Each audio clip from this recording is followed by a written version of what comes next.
दोस्तों, अगर आपको कहानी अच्छी लगी तो चैनल को जरूर सब्सक्राइब करें और पास में जो बेल आइकन है उसे प्रेस करना बिल्कुल ना भूलें। सुरेश और बीना शिवपुर गांव में रहते थे। शिवपुर गांव में 10 से 15 परिवार रहते थे। सुरेश उसी गांव में थोड़ी दूर में अपना घर बना के रहता था। इसे अलग रहने का कारण था उसकी बेटी रीना। रीना सुरेश और बीना की एक ही लाडली बेटी थी। रीना 6 साल की थी और दिखने में बहुत सुंदर थी। उसकी सोने की बाल उसकी सुंदरता को और भी बढ़ा रही थी। थोड़ी दूर में रहने वाले परिवार के लोग रीना की सोने की बाल के बारे में कुछ नहीं जानते थे। रीना जब बाहर घूमने जाती थी, उसके पापा उसके साथ जाते थे और उसकी मम्मी उसकी बाल को कपड़ा से ढक देती थी। रीना की सोने की बाल के बारे में कोई कुछ जान लेगा, इसलिए सुरेश रीना को बाहर ज्यादा टाइम के लिए नहीं छोड़ता था। रीना अब 6 साल की हो गई थी और स्कूल जाने का टाइम आ गया था। सुरेश और बीना का चिंता बढ़ गया था।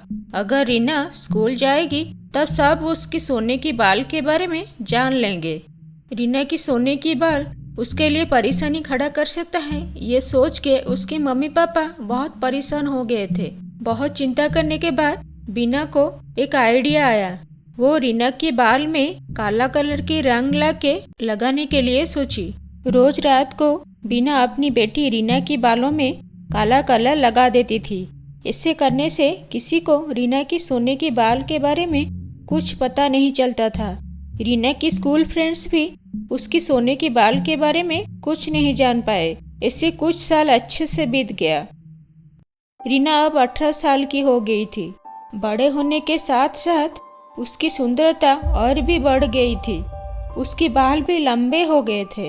इतने लंबे बाल को संभालना उसके लिए आसान नहीं था। तुम्हारी ये लंबे बाल को साफ करना मेरे लिए आसान नहीं है। हमारे ये छोटे से घर में इतनी भी जगह नहीं है कि मैं तुम्हारी सोने के बाल को खुला करके साफ कर पाऊंगी। हमें रीना की इतनी सुंदर बाल की ध्यान रखना पड़ेगा। मैं क्या सोच रही थी, अगर हम सब पास वाला नदी को जाके रीना के बाल साफ करा पाएंगे तो कैसे रहेगा। उस नदी के पास वैसे कोई नहीं जाता है। कितना अच्छा होगा। मैं नदी के पानी में अपना बाल साफ करूंगी और वहाँ खुली हवा में बाल सुखाऊंगी। रीना नदी के बारे में सुनकर बहुत खुश हो गई थी। बीच बीच में सुरेश रीना को लेकर नदी के पास जाता था। सुबह कोई उठने से पहले वो लोग नदी के पास जाते थे। रीना वहाँ अपनी बाल आराम से साफ करती थी। बाल साफ करने के बाद रीना नदी के पास वाला पेड़ के ऊपर जाके बैठ जाती थी और उसकी लंबे बाल को सुखाने के लिए खोल देती थी। नदी के किनारे इतना अच्छा हवा बहता था कि उसकी बाल पानी की लहरों जैसे खिलती थी। सुरेश और बीना रीना की लहरती हुए बालों को देख के बहुत खुश हो जाते थे। रीना पहली बार नदी के किनारे बाल सुखा के बहुत खुश हो रही थी। उसकी खुशी आसमान छू रही थी। घर वापस आने के टाइम रीना की माँ उसके बालों को दुपट्टे से ढक देती थी ताकि किसी को रीना की सोने की बालों के बारे में कुछ पता ना चले। उस दिन रीना बाल साफ करके लौटने के बाद रामू मछली पकड़ने के लिए नदी के किनारे गया था। मछली जालों में फंसा कि नहीं देखने के लिए जाल को पानी के अंदर से निकाला। अरे आज तो बहुत मछली जाल में पड़ा है। पहले ऐसे कभी नहीं हुआ था। लेकिन ये सुनहरी रंग की धागा कहाँ से आया। उस सुनहरी धागा से मछली सब लिपट गए थे। रामू सोने की बाल को सुनहरी धागा समझ रहा था।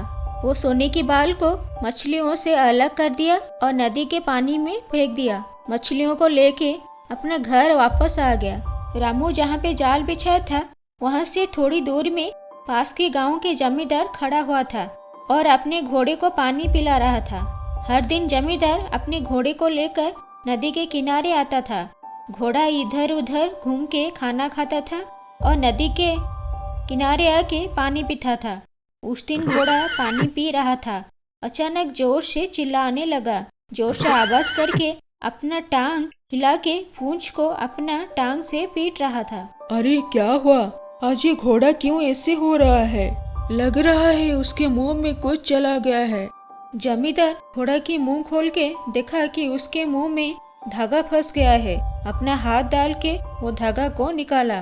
अरे ये तो साधारण धागा जैसे नहीं लग रहा है, ये धागा तो सोने की धागा जैसे लग रहा है। सुनारी को सोने के बारे में सब कुछ पता होता है। जमींदार एक सोनारी था, वो धागा सोने का था, उससे पहचानने में उसे वक्त नहीं लगा। सोने की धागा पानी के अंदर कहाँ से आया उसे कुछ समझ नहीं आ रहा था। वो सोने की धागा और अपने घोड़ा को लेके गांव लौट गया।